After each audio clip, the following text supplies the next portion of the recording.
Хотхны гаражаас хүүхдүүд бүлэглэн олон тооны цахилгаан дугуй хулгайлсан явдал гарлаа. 15-аас 17 насны бүлэг өсвөр насны хүүхдүүд хулгайлсан нөхцөл байдал тогтоогдсон.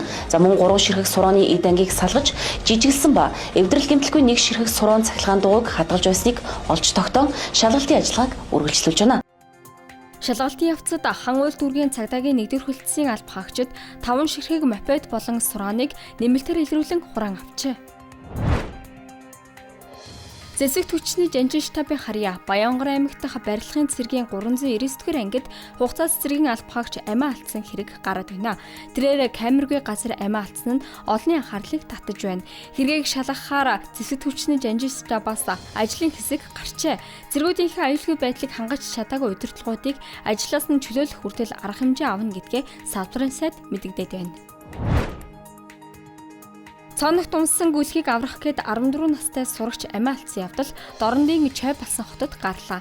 Сурагч хүү амьтанд хайртай нэгэн байсан бөгөөд гүлгний гаслан гинх дуу хүүг хичээлийнхээ завсарлагаанаар цооног руу гүйж очиход хүргэжээ. Харамсалтай нь тэрээр гүн цооногийн ус хүлгүй амиа алдах эрсдэлтэйг мэдлгүй орж амиа алдсан байна.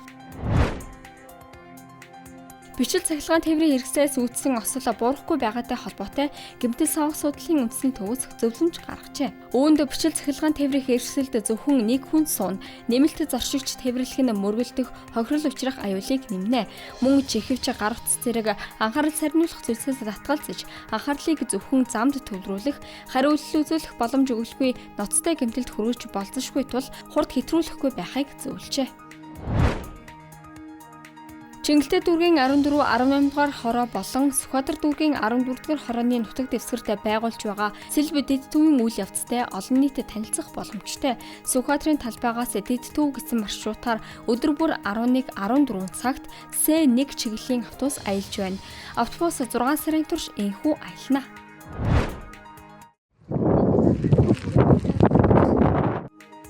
Брэдэд цагаагаар таагүй хിവэр байна. Тодруулбал сасан шуурга мэт хүчтэй салхи Петровск Забайкальск хотын байшингийн дээврийг сүйтгэж айл өрхийг дээвэргүй болгожээ.